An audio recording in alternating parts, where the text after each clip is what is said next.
चलिए, आज एक बड़ी ही हैरान करने वाली कहानी समझते हैं। एक ऐसे जीव की जो प्लास्टिक खाता है। और ये कहानी हमारी दुनिया के बारे में क्या कुछ बताती है। जरा सोचिए, एक ऐसा छोटा सा कीड़ा जो उस चीज को खा सकता है जिसे ना समंदर की गहराई तोड़ पाई, ना सूरज की गर्मी। एक ऐसा पदार्थ जो हजारों सालों तक नहीं गलता और जिससे पूरी दुनिया का वेस्ट सिस्टम हार चुका है। हाँ, हम प्लास्टिक की ही बात कर रहे हैं। तो सवाल ये उठता है कि क्या ये कीड़ा हमारी प्लास्टिक की इतनी बड़ी समस्या का कोई पक्का इलाज हो सकता है। आइए इसी की पड़ताल करते हैं। तो चलिए कहानी की शुरुआत करते हैं उस खोज से जिसने पूरी दुनिया को सच में चौंका दिया था। ये कहानी शुरू होती है 2017 में स्पेन से। डॉक्टर फेडेरिका बटोकीनी, जो मधुमक्खी पालन का काम करती हैं, कुछ वैक्स वॉर्म्स को एक प्लास्टिक बैग में डालकर रख देती हैं। कुछ ही घंटों बाद वो देखती हैं कि अरे, बैग में तो छेद हो गए हैं और सारे कीड़े बाहर हैं। अब किसी और के लिए ये एक आम बात होती, पर डॉक्टर बटोकीनी ने इसे लैब में परखा।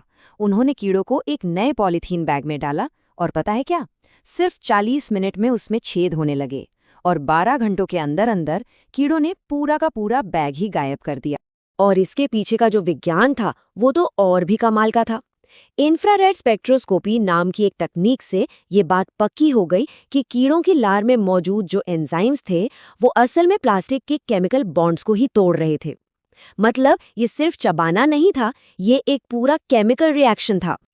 अब इस खोज ने दुनिया भर में उम्मीद की एक लहर दौड़ा दी। और इसका कारण समझने के लिए हमें प्लास्टिक की समस्या के विशाल आकार को देखना होगा, जो सच में बहुत बड़ा है।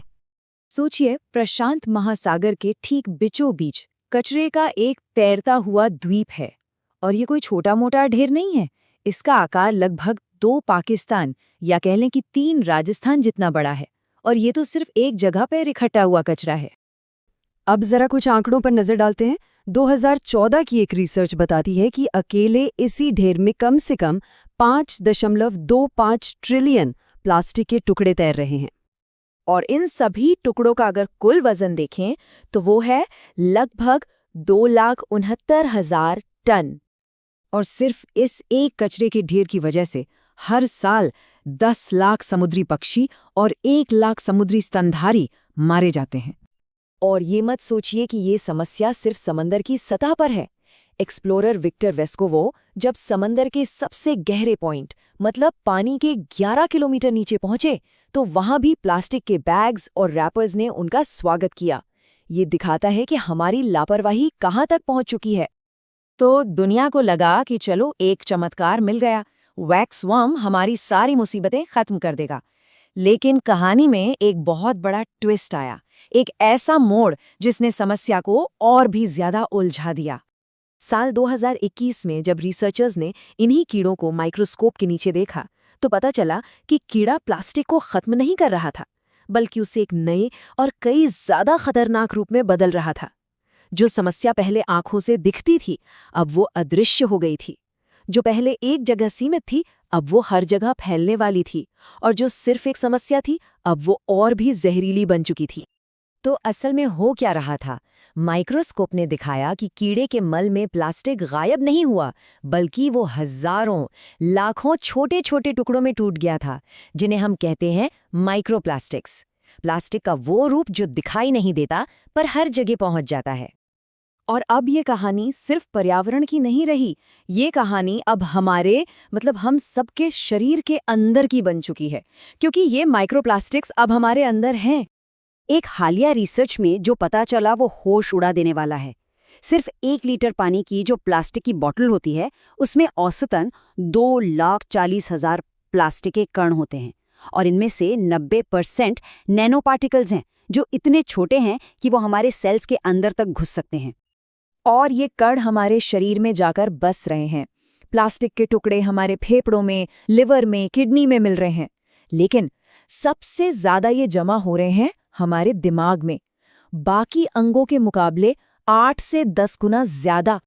और ये आंकड़े एक बहुत ही डरावनी तस्वीर दिखाते हैं।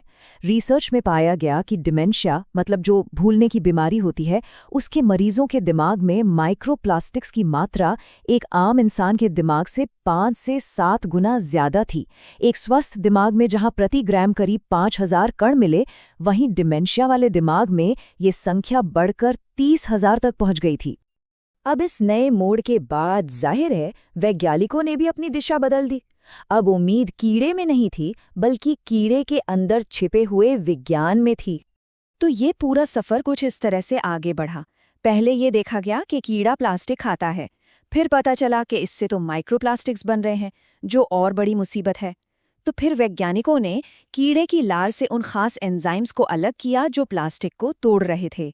और अब आइडिया ये है कि इन एंजाइम्स को लैब में ही बड़े पैमाने पर बनाया जाए ताकि प्लास्टिक पूरी तरह से खत्म हो जाए, बिना माइक्रोप्लास्टिक्स में टूटे। पर यहीं पर एक बहुत बड़ा लेकिन सामने आता है। क्या ये समाधान सच में काम कर सकता है? असलियत ये है कि दुनिया में जितना प्लास्टिक पहले से मौजूद है, उसे तोड़ने के लिए हमें 2 क्विंटिलियन, जी हाँ, 2 क्विंटिलियन कीड़ों के बराबर एंजाइम बनाने पड़ेंगे। ये एक बहुत बहुत बड़ी, लगभग नामुमकिन सी चुनौती है। और यही बात हमें इस कहानी के सबसे बड़े सवाल पर ले आती है कि ये समस्या सिर्फ विज्ञान की नहीं है, ये हमारे सिस्टम की है। देखिए, प्लास्टिक की समस्या की जड़ हमारी लापरवाही से भी ज्यादा गहरी है। ये हमारी सुविधा की चाहत में है। हमारा पूरा आर्थिक सिस्टम ही ऐसा है जो सिर्फ सुविधा को इनाम देता है। प्लास्टिक सस्ता है, टिकाऊ है और देशों की जीडीपी बढ़ाता है। इसका फायदा आज निर्माताओं को, सरकारों को और हम उपभोक्ताओं को मिलता है। लेकिन इसका नुकसान समुद्र, जानवर और हमारे भविष्य को उठाना पड़ता है, जिसका पैमाना हमें आज दिखाई नहीं देता। और आखिर में ये कहानी हमें एक बहुत बड़े सवाल के साथ छोड़ जाती है। हर समाधान अपनी एक नई समस्या को जन्म देता है। तो हम जिसे तरक्की कह रहे हैं, वो असल में तरक्की किस चीज़ की है? क्या हम इंसान के तौर पर आगे बढ़ रहे हैं या सिर्फ अपनी सहूलियत में?